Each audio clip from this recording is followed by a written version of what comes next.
run inferential constraints. Bilateralism offers a very elegant solution to one of the basic problems that arises in this context.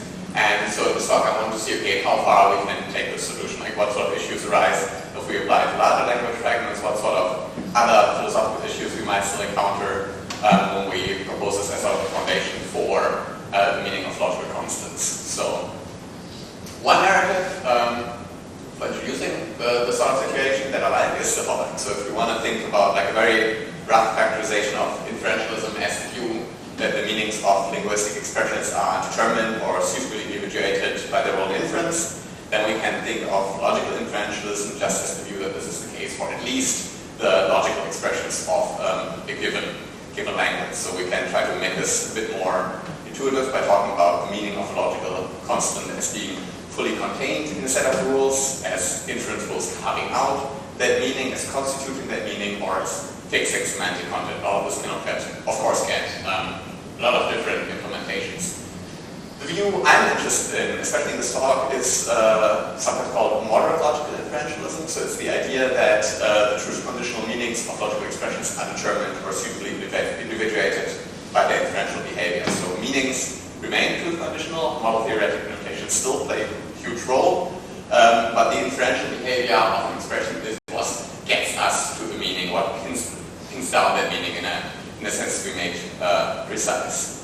Now this view is, I think, very attractive for a variety of reasons. So inferentialism in itself has a lot going for it, right? It gives us a use theoretic, or can give us a use theoretic conception of meaning. It's something that can be grounded very well in practice. It might yield an anti-realist semantic theory, so all things you might think are an advantage, but it oftentimes is revisionary when it comes to logical systems, right? Go for intuitionistic logic rather than classical logic or something like that. Now, moderate logical inferentialism sort of promises, we get all the mileage we get out of logical inferentialism and maybe even more. So it maintains the epistemically and metaphysically minimal and therefore sort of attractive assumption of logical inferentialism, but it gives us the semantic attractivity that we can still talk about truth conditions, get all the power of models out of that and so on and so forth. And it has been used to provide the defense of classical logic. So those who like classical logic and have inferentialist leanings and at the same time the truth conditions, they might find this position very nice. Unfortunately, for the moderate logical inferentialist, fortunate for my dissertation research, is the fact that inferential rules tend to underdetermine the truth condition or the truth. When I talk about meaning in this talk, I usually mean semantic value or computational meaning, so not proof theoretic semantics. So one problem is that our inferential practices, formalized as single conclusion consequence relations, fail to determine standard classical truth conditional meanings, even for the propositional connectives. This is, I'm sure it's Kahn's problem, because Kahn discovered it in a 1943 book, and I'll make the problem a bit more precise a couple of slides on, but just to sort of give you a feeling for the actual issue here. This is an example from Bellman and Massey, which is just mind-blowingly cool. So take a propositional language and consider your set of standard propositional valuations from the sentences or formulas of the language into the truth values 0 and 1, right? So in particular, for all these standard values, you have the following: that the valuation of negation is false if and only if the valuation of the formula itself is true, and that the valuation of a disjunction is false if and only if the valuation of both disjuncts is false. So it's your standard thing. And then you can consider the standard single conclusion consequence relation of classical propositional logic, right? And we know that this consequence relation is sound and complete with respect to the semantics. So the models B means that the models or the valuations all come from B, and this is the model theoretic consequence. Right? So far, so good. Now you can consider, other kinds of valuations. For example, you can consider this somewhat deviant valuation, which also goes from the sentences of the language into the truth values, but which assigns the truth value true to a formula just in case that formula is a theorem, right? Now, with a little bit of reasoning, it's not too hard to see that the classical propositional consequence relation is actually a subset of this, right? Basically for the reason that B star doesn't throw anything out, doesn't provide any more counterexamples, and with a little bit, or with even easier reasoning, you can see that the reverse also holds, and so that the non-standard consequence relation is actually equal to the standard consequence relation. Also, you might think, okay, so what? Well, it becomes problematic if you look at an arbitrary propositional letter, right? Because now you see that since P or not P is a classical theorem, the truth value assigned to the discharge is actually 1, whereas the truth value is assigned to the propositional letters, to the discharges in here, actually 0. And so it turns out that the consequence relation, which can't distinguish between the set of valuations which assign the standard values and the set of valuations which has this weird one in, is not strong enough to rule out non-standard valuations and thereby force the classical truth table meaning of or and in this context, right? We have a case where this doesn't fit in the truth table. In the words of Sebastian Speitel in the 1978 book, right? Our student has heard of the difficulties of excluding non-standard interpretations in the other stories of mathematics, think non-standard models of arithmetic, and now defines the same thing in the basement, right? So this phenomenon of underdetermination, this starts at the very, very bottom. There's a single propositional connective which doesn't face this, that's conjunction, and everything after that, it becomes problematic. So for the moderate logical differentialist, sort of already failed at that level, that's a hard defeat. So something needs to be done in order to rule this out if you think this position is feasible at all.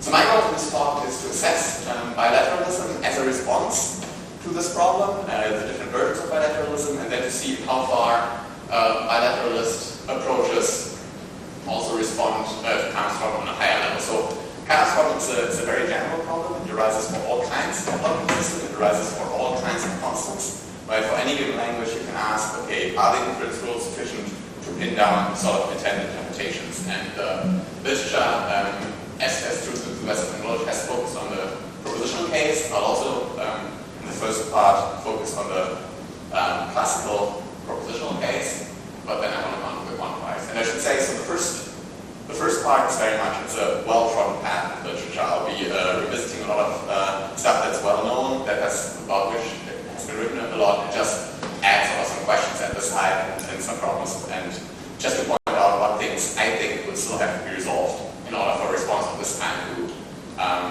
to form a proper response to Kant's problem and to sort of give us a good foundation. In the second, much shorter part, I want to look a bit at the quantifiers, and that includes the standard first order quantifiers, the universal and the extension quantifier, and that also includes, to a certain degree, generalized quantifiers that go beyond for all indexes, because at least I wasn't able to find much on this, and Kant's problem arises with a force for these kinds of impressions. So it would be interesting to see how far the approaches that are already there can deal with kind of underdetermination encountered here. Alright, so that's the goal for the next 40 minutes or so. Let's start with the propositional connectors. So let me make Kant's problem provide a general framework. This is basically the story that Logicality gives in a 2014 paper, slightly simplified. But there are 3 ingredients you need to formulate Kant's problem, right? You need a propositional language in our case. You need the set of all valuations. And it's really important, right, that you don't just have in mind those that are compositional, but all of them. So it's from the sentences into the truth values, anything goes.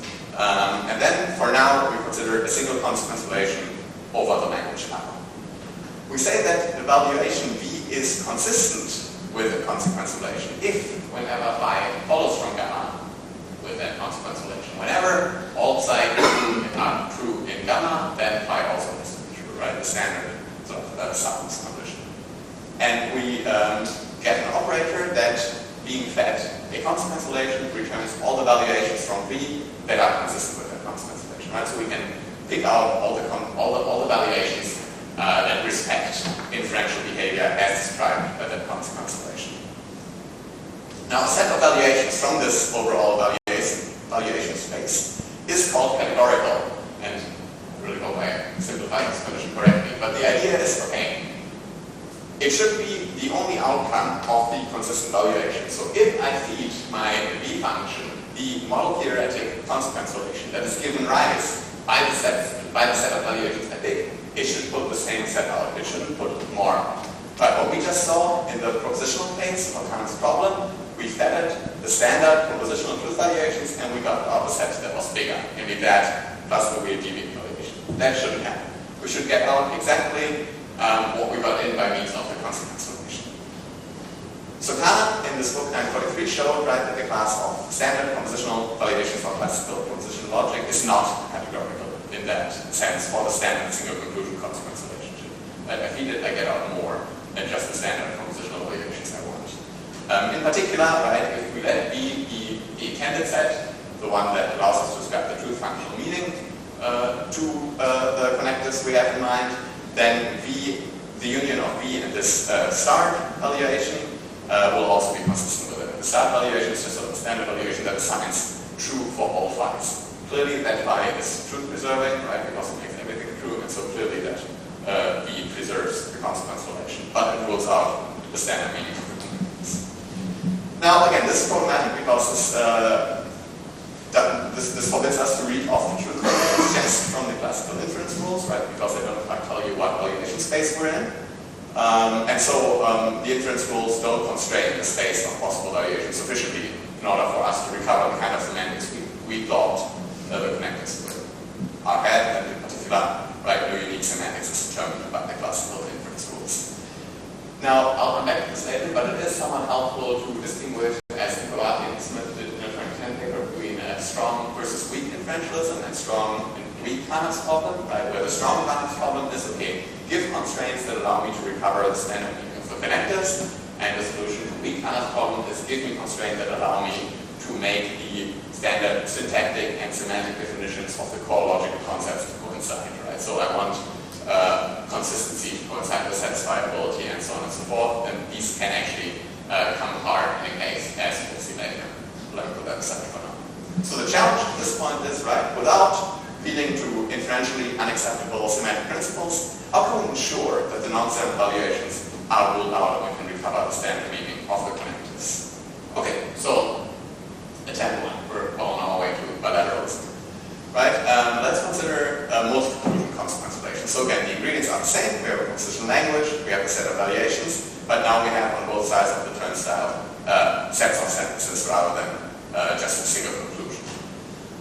We have to change our definition of consistency somewhat. Now we say, right, that whenever a set of sentences is a consequence of another set of sentences, then it can't be the case that all the phi in gamma receive the truth value true, and all the psi in delta receive the truth value false. So at least one of them has to be true.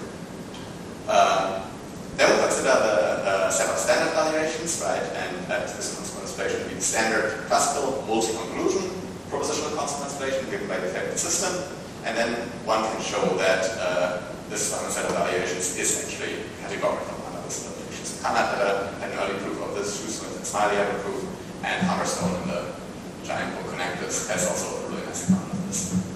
How does this come about? Well, I mean, first of all, right, we can immediately see that if we force the valuation to standard, that allows us to recover the standard meaning of the logical connectors. We can recover standard truth condition to truth functions from this. Okay, just by way of examples, how does the consequence relation achieve this? Right, let's again consider the deviant valuation from the beginning that assigns true to a formula if and only if that formula is a theorem. Right, then in particular we have that, as said before, the disjunction comes out true, whereas both disjuncts come out false. But the following is a sequence in multi-conclusion logic, right? And so if you remember the consequence relation, the definition of consistency, right? V star can actually not be consistent with this because it's not allowed to assign, true to all the sentences on the left-hand side and false to all the sentences on the right-hand side. So that sort of valuations is ruled out, so it doesn't get into the standard set. So the question becomes, is the move to multi-conclusion consequence relation inferentialistically acceptable? And I'm saying this is someone sort of looking in from the outside, and despite the things we've heard in the talk before, like the conclusion I draw from the literature is that the use of multi-conclusion systems in the inferentialist literature is actually not quite uncontested. So Church already said in 1944 in a review of Carnot's book that the use of multi-conclusion calculi is the concealed use of semantics. Smith and Smiley say in their book that it can hardly be said that multiple conclusion proofs form part of the everyday repertoire of mathematics. Dummett says that sequence with two or more sentences in the substantive have no straightforward intelligible meaning, explicable without recourse to any logical constant. Tenon says that it behooves us then to stay with the natural deduction system and to present it in sequence form only if we observe the requirement that sequence should not have multiple conclusions. And class 1 promise runs it in 2008 says that the rarity to the point, it's a nice one, the rarity to the point of extinction of naturally occurring multiple conclusion arguments has always been the reason why mainstream logicians have dismissed multiple conclusion logic as little more than a curiosity. So, I'm getting, sorry, different impression from Trump, so here are some of the general complaints I make from it, right? So multiple conclusion consequence relations are too far removed from meaning conferring practice if we take those rules to be practice space, right? There are some counts of where maybe we employ multiple conclusion reasoning, but those are contested and very hard to find.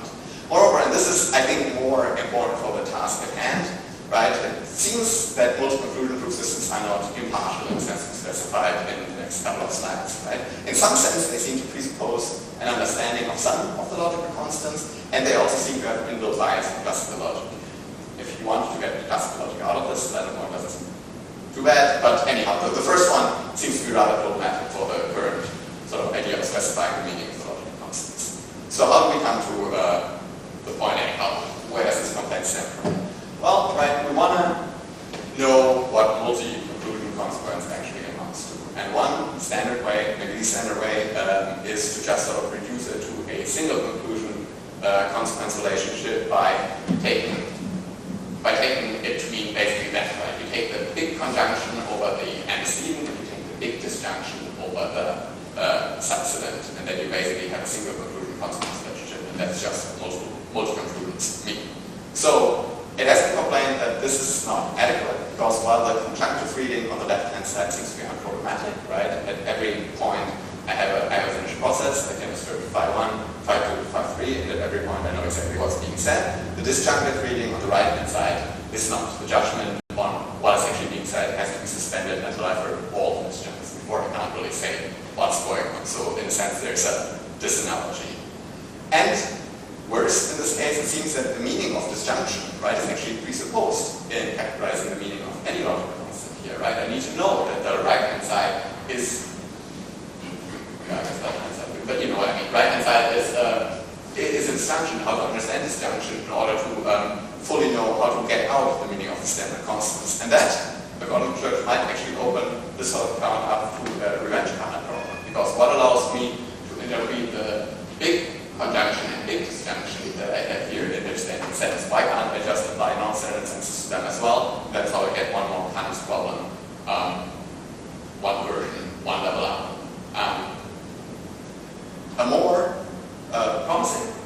I think the more promising sort of response to this problem is Greg Russell's bilateralism interpretation, already mentioned a couple of times in the 2005 paper, right, where we understand the multi-conclusion relation between something along the lines of it is incoherent to assert all phi and gamma and deny all psi and delta at the same time. Now,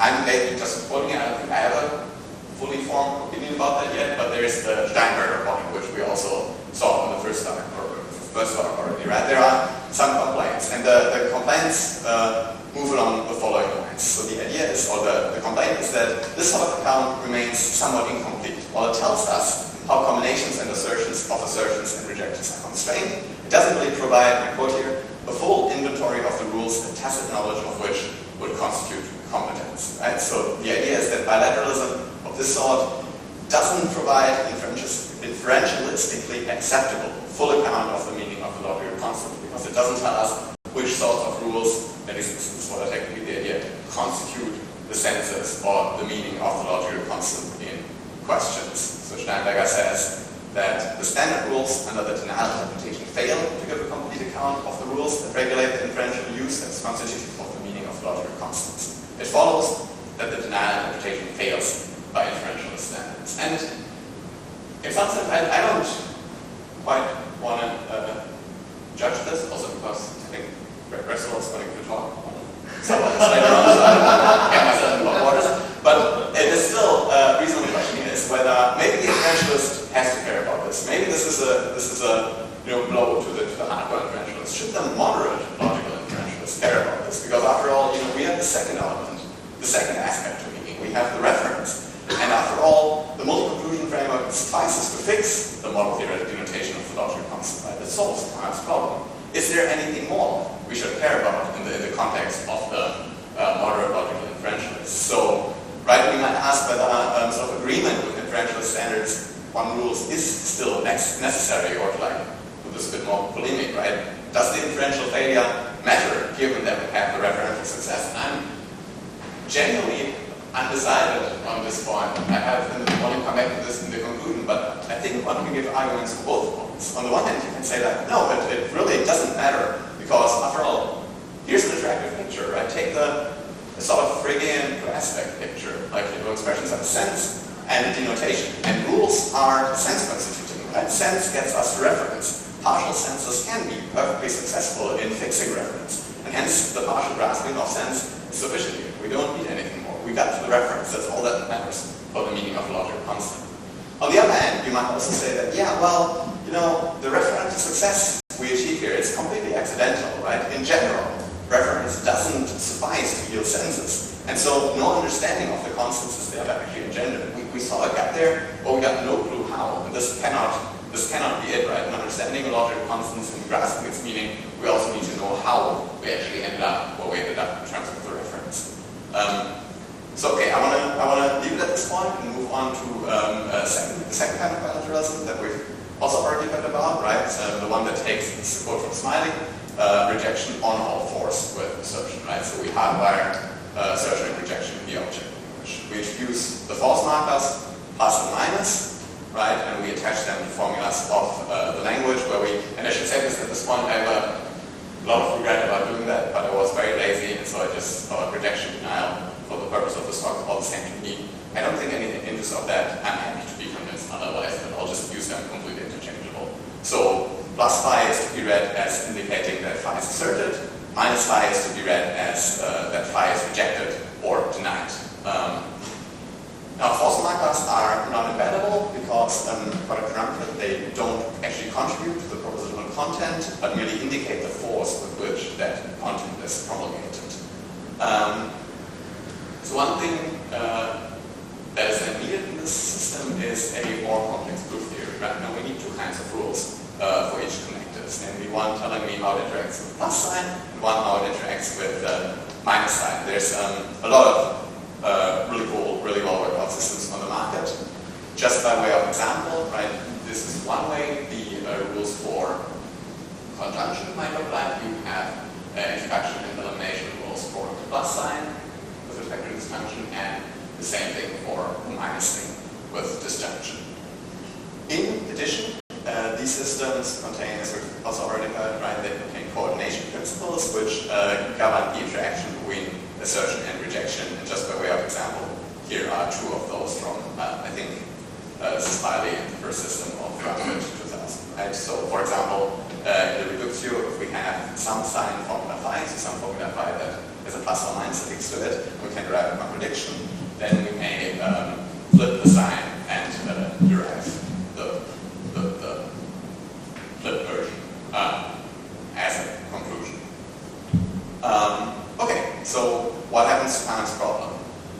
We need to go a bit further, right? We still need to redefine what we actually mean by consistency in this system. This takes a bit more work, right? So again, we consider the valuations we had before from the non-signed formulas, right? From the formulas into the truth values. And then we say that a valuation is correct for asserted phi if and only if that valuation assigns true to phi, and B is correct for denied phi if and only if B assigns false to that formula. Then we define we take a consequence relation over the formulas of the sign language, right? So now we take all the formulas, we put pluses and minuses in front of them, and we have our consequence relation. And we say that a valuation is consistent with the consequence relation over the sign language if, whenever in the sign consequence relation phi follows from gamma, then if B is correct for all the sign, then B also has to be correct for phi. Okay, let's again consider the set of standard classical evaluations. Again, same set as before. It's not from the sign formulas, it's from the normal formulas with the truth values. But now with respect to the consequence relation over the sign language. And then one can show that this set is again categorical. Right? right? So we get the standard meaning of the connectors out of this proofs and smileys 1996 paper, around 2000, and also another one in Amsterdam's 2000 paper. So how does this method work with respect to Kaman's problem? Well, again, let's consider our favorite deviant valuation, right? Then just applying the definitions from the previous page, we see that V star is correct for denied P and denied not P, but it is not correct for denied P or not P, because consider first thing, second rule, right? That shouldn't happen. Correctness is not preserved, and so it's inconsistent with the sign consequence relation, and therefore ruled out. Can't be part of the valuations we allow. So the bilateral rules succeed in enabling us to fully read off again the truth conditions of connected from the set of rules. It's strong enough to solve all the possible valuations to standard and non-standard valuations, and to exclude the latter as inadmissible. It has a lot of really other nice, desirable, theoretic sort of constraints, such as separability and harmony on the format of rules. And so Frameworks concludes that the bilateral rules, which are consensus for the classical connectors, as specifically as a semantically minded position connections, we're really not lagging behind in anything here. Now, of course, we need to ask whether the solution is actually adequate. Right? Does it achieve what it can achieve? And we should first note that it's not actually, so we moved a bit upwards here. It's not actually through the preservation of truth that the bilateral rules were able to pin down the meanings, right? But through the preservation of correctness. And one idea stemming from using a Portland paper from 2009 is that, well, why don't we just try to translate the whole thing a little bit upwards? We can now consider correctness values C and I for correct and not correct, and valuations that go rather from sentences of the unsigned language into truth values, from sentences of the signed language directly into the set of correctness values. And then it's sort of easy to see, right, that the admissible correctness valuations, so that we want to get out of the consequence relation, are those that are induced by the valuations from the standard classical set. So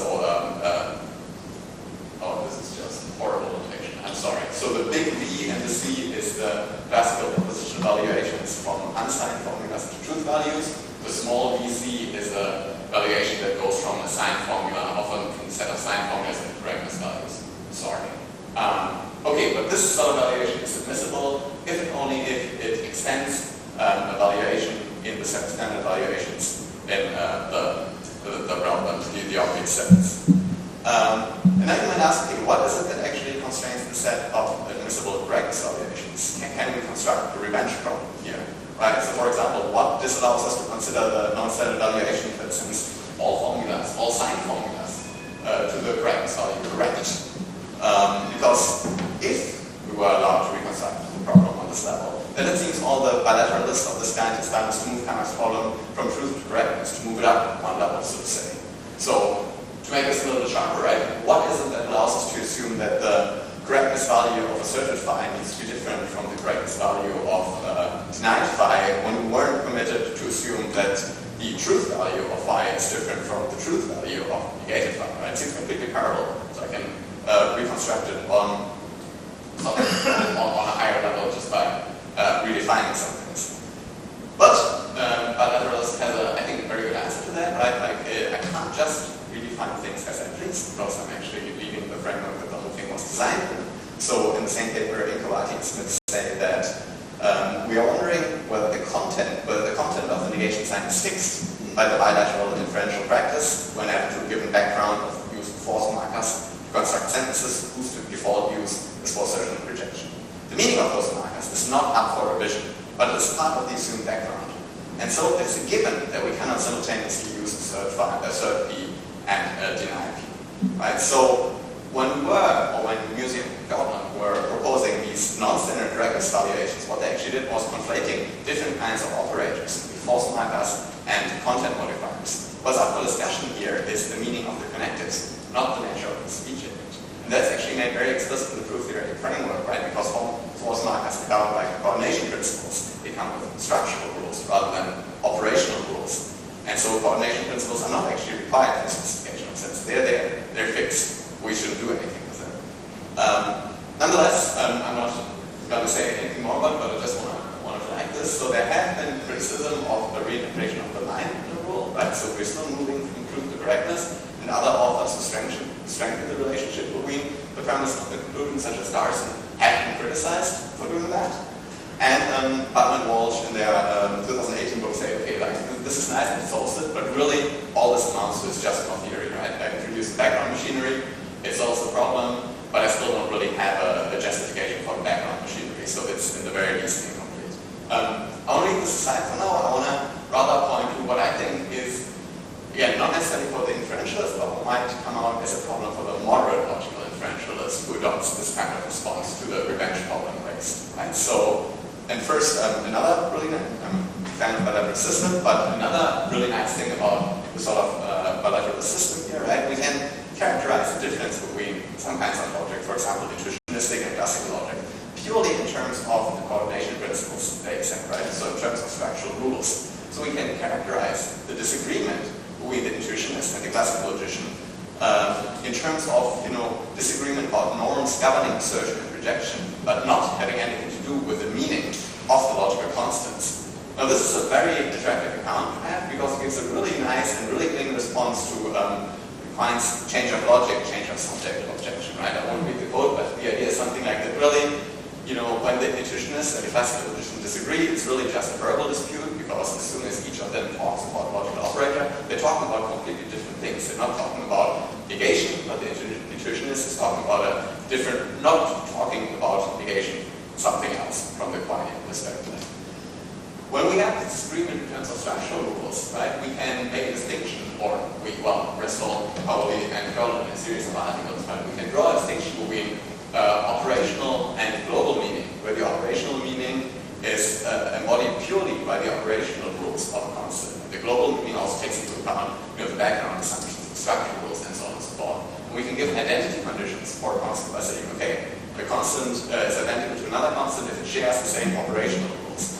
So negation in the intuitionistic system and negation in the classical system are identical. They have the same operational rule, like the global meaning is what eventually distinguishes their behavior in the system.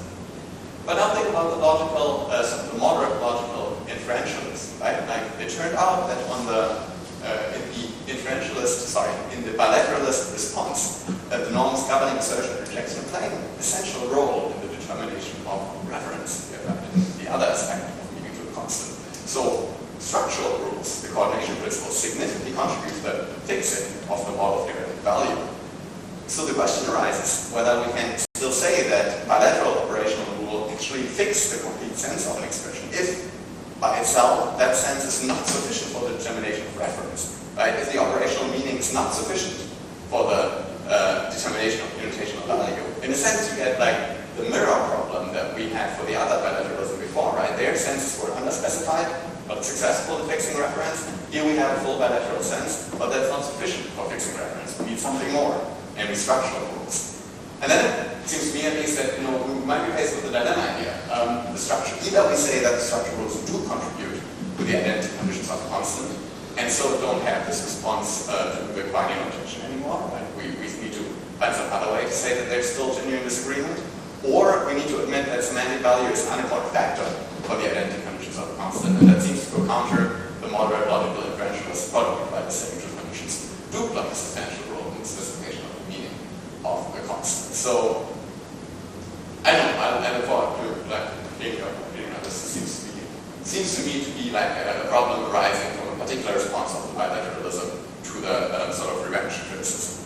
But okay, let's assume we have fixed all the values of propositional operators now, and let's move on to quantifiers. How much time do I still have? Excellent. Okay. So kind of problem does arise for quantifiers, and it actually comes back with a vengeance. And just sort of as a caveat, nothing hinges on that, but to simplify things, stand statement of the results, I'll only consider relational first order slimmer constants and functions. We identify quantifiers with class functions, right? Very much in the sort of generalized quantifier tradition. And so, for example, if you have a type 1 quantifier, right, that's a quantifier that binds a single individual variable identify that quantifier with a class function that assumes a set, like the domain of a model. It outputs a subset. It outputs a set of subsets of that domain. It might be abstract, but here's some examples, right? So the universal quantifier, and I'm totally overloading the notation. Sometimes I mean the quantifier symbol, sometimes I mean the function. But so the universal quantifier function, right, upon being fed a set, a domain, returns a set containing the domain. The extension quantifier, upon being fed a domain, returns the set of all non-empty subsets of that domain. The quantifier finitely many, being fed a domain, returns the set of all finite subsets of the domain, and so on and so forth, right? So you get a whole range of quantifiers, and the universal and extension quantifiers emerge sort of as special cases of this general class of quantifiers. By a theorem of Bonani and Westerschall from 2016, right, there is substantial underdeterminations. So take your standard single conclusion first order consequence, and it turns out that an interpretation of the universal quantifier symbol will be consistent with that consequence relation if and only if it's a principal filter. Now clearly the standard interpretation above is a principal filter, right? It's the maximum principal filters, but in general there are many more other domains. So there are non-standard. Yes. This is set of premises single conclusion? Yes. Yes. Single conclusion. Absolutely. Sorry. Yes. I'm sort of disappointed news about the multi-conclusion case, but we'll get to that in a second. Okay, so but note this is sort of a different kind of underdetermination, right? We have completely fixed the meaning of the propositional constant here, and the underdetermination of the quantifiers still arises. So we should be able, or should deal with that somehow. Now, okay, first time again, let's look at the multi-conclusion case. I didn't find too much about sort of quantifying cases in the literature that I looked at, but there seem to be some sort of general worries about the phrasing of the rules in the inferentialist framework. Right? Griffiths has an article about the problematic status of free variables in the statement of the rules, and Hacking, in a series of older articles, sort of worries about the side conditions and how far they can be sort of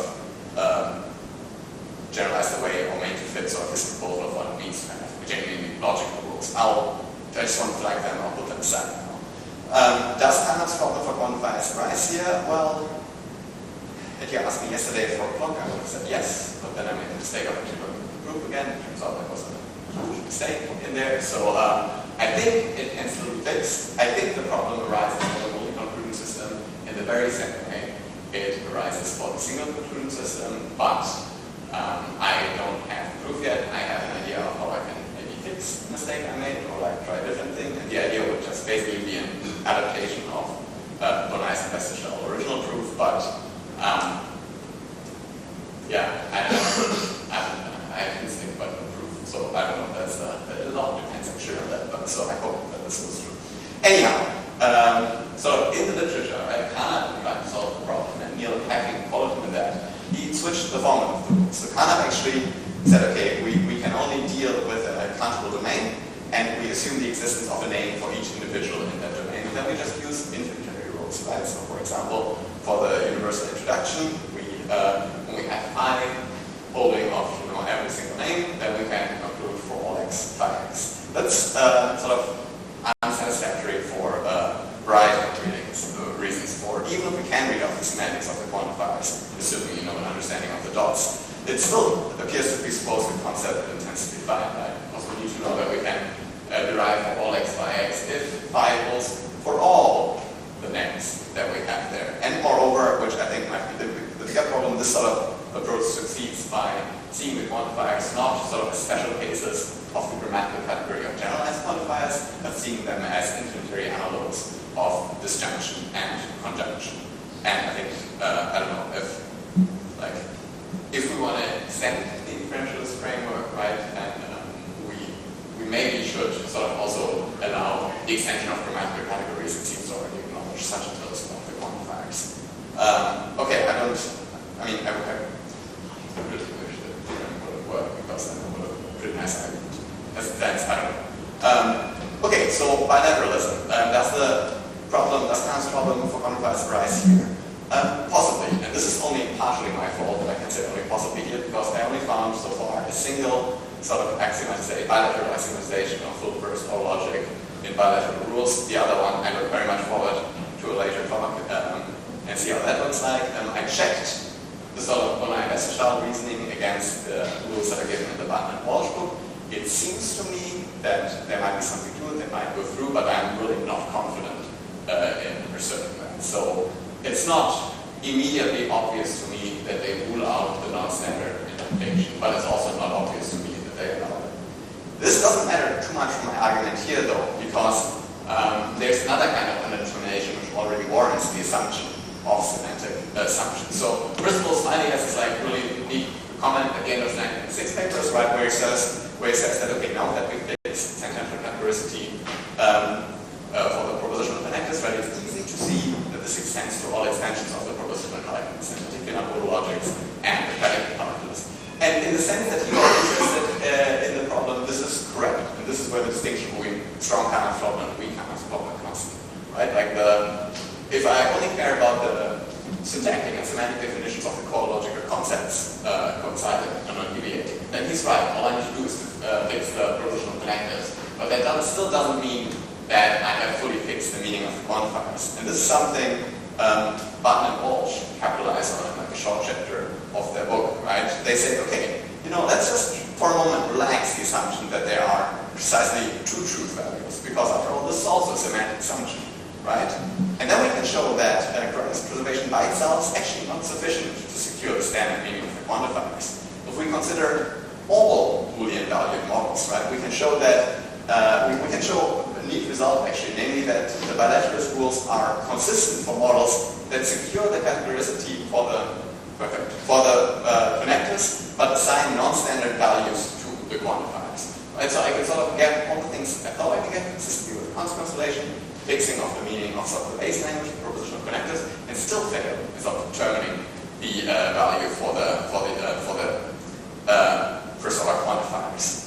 How bad is this underdetermination? It's really not that bad. It's very, very manageable. The one thing I need to exclude in order to rule that out is I need to make sure that the truth values don't form a non-principal ultra-filter. And there are very, very natural, very weak conditions I can impose that sort of rule that out. Nevertheless, why I think this is worth emphasizing here, this shows the need for some semantic assumption, right? I need to make, even if it's tiny, I need to make some semantic assumption in order to make sure that I get to the standard values. And this opens the way to me actually not adopting, any sort of semantic assumption that rules out the undesirables here, but maybe like also gives me some extra leeway on achieving more. And specifically what I still really dislike about this account is that it still reduces, like, to do this over Boolean models. So they identify universal extension quantifiers with joints and means. And so in a sense they still reduce the meaning of these quantifiers analogous to conjunction disjunction. And so sort of cut off my ability to go, to other generalized quantifiers. So okay, here's a, very popular constraint in the generalized quantifier literature, right? Commutation. It's supposed that generalized quantifiers are in general either commutation or isomorphism invariance, where this amounts to, right, me being given a commutation, right? The commutation allows me to shape the domain in a certain way, and then I see whether, once I've shaped the domain, the quantifier, the local quantifier on a model that I had before the shaping is the same as the quantifier after the model, right? Whether the commutation leaves the quantifier untouched, so to say, nothing new comes in, nothing old falls out. This might seem at this point like a fairly big semantic constraints. I really don't think it is. I don't know how control I can say more about this, right? But you might just think of it as a semantic universal, so it might have a very naturalistically acceptable explanation, which should be sort of in line with the differentialist program, and you don't need to sort of assume any hardcore realist need to adopt any assumption of this kind. This is nice, right? Because Westerstahl showed that this actually suffices to also fix the standard meaning of the universal quantifier, because it turns out that the only principal filter that is invariant under computations is the maximal principal filter. So first order is checked. I get the standard meaning of, by duality, the extension quantifier of the first order quantifiers out of that. And so I can say that the rules for quantifiers together with the commutation invariance secure the intended meaning. Now the nice thing about adopting this kind of constraint, rather than ruling out certain impermissible structures of truth values, is that I can of course extend it. Now I can look at other quantifiers, right, beyond for all and exist. So now I can move from a propositional language to a first-order language that, for example, includes a quantifier symbol, right, to be interpreted in some way as a, in our case here, a type 1 quantifier. And then it turns out, I should say this is ongoing work with Ivo and I and Westerstahl at the moment, right, but we can find single conclusion, or multi-conclusion, single conclusion consequence relation over this language, right, such that, for example, the quantifier there exists infinitely many is the unique interpretation consistent with this consequence relation, under the assumption that the universal quantifier is a permutation invariant. In fact, we can extend this result, but this is the case of more general result, that any quantifier that is defined by a first-order theory, we will be able to give a consequence relation that uniquely determines that interpretation space, a unique interpretation consistent with that consequence relation. And, in fact, we can go even further, right? This also holds for the quantifier that exists finitely many, which is another instance for a more special case in which I need 3 moments to wind up. Cool. Okay, so 3 plus minus 2 minutes. Right, so because in general, as soon as we've given a quantifier that is fixed in a consequence relation, and the complement of this quantifier will also be fixed. This is significant because complementation actually takes us out of the reach of any sort of natural definability concept, right? Finitely many is not an EC delta class, it's not a PC class, it's not a PC delta class, it's not an RPC class, and so on and so forth. So it's really sort of taking us beyond the range of standard concepts of explicit definability in first-order logic. And you might think, okay, like, what doesn't go? Can we fix anything? No, there seems to be a rather sharp boundary. In fact, we can find complete, and this is the kicker, we can find complete consequence relations that do not manage to uniquely pin down the interpretation of the quantifier for which they are complete. So this is the case of the quantifier that exists uncountably many. Like the complete consequence relation for that quantifier, even under the assumption of permutation variance, is not strong enough to pin down the intended meaning, but ranges over a variety of permutation invariant meanings. Okay, so I want to briefly conclude with like a couple of observations on the previous. On the one hand, right, like what was already mentioned, if the moderate logical differentialist project is to be successful, like there should be some account of the conditions under which she has succeeded in specifying the sense of the logical constant, right? In particular, she should become clear on whether she is still bound by the inferentialist constraints on rule of harmony, separability, and so on and so forth, or whether the sense qualifies as having been sufficiently specified if it succeeds in determining the reference, right? So if we adopt the latter option, then we have a sort of nice response to Steinberger's point, right? Because both bilateralists are put for the propositional case on the same footing. In the general, like that of course, like is an instance of the more general question, right? How are sense and reference to interact to provide a full account of meaning on the moderate inferentialist account, right? In particular, if all sense has to do is to get us denotations, constraints and rules can be relaxed. On the other hand, I think that might be more significant, right? If we think of truth conditions as idealizations of inferential behavior, then it seems we are still subject to inferential standards, right? Because after all, they arise from this inferential behavior. And lastly, and I should apologize here because I scripted this quote completely out of context, but it like, gives expression to a kind of sentiment which I think I encountered a couple of times. It does it very precisely. So I don't blame it on, deliberately blame it on me for using it here. But the quote is, from an inferentialist perspective, soundness and completeness serve to legitimately talk of reference, denotation, semantic value, and the like. These model theoretic terms derive in a sense from the connection between models and valid inference. And this, I had the feeling this was something I encountered a couple of times in the literature, right? That the good thing about completeness proofs is that they assure us, at least for the standard formal languages, that the inferential perspective doesn't fall behind the semantic perspective, right? Everything I can get semantically in terms of models, I can also get inferentialistic, at least for these kind of languages. And if the previous observations are correct, well then, this might actually not be the case, right? Because completeness is really only sufficient for semantic value in extremely favorable circumstances. We can show that completeness is not necessary for unique determination, right? Considering the quantifier, there are infinitely many, which gives rise to incomplete logic, or even the interpretation of the universal quantifier over finite models, which is also incomplete, yet has succeed in fixing the reference and other permutation invariance criteria. Moreover, completeness is also not sufficient for unique determination. If you think about the keys that quantify that exists uncountably many. I have complete consequence relation for that interpretation, but it doesn't supply the interpretation. So completeness seems to be a bit orthogonal to the point of whether I succeed in determining reference on the moderate logical inferentialist view. Thanks so much. I look forward to the discussion.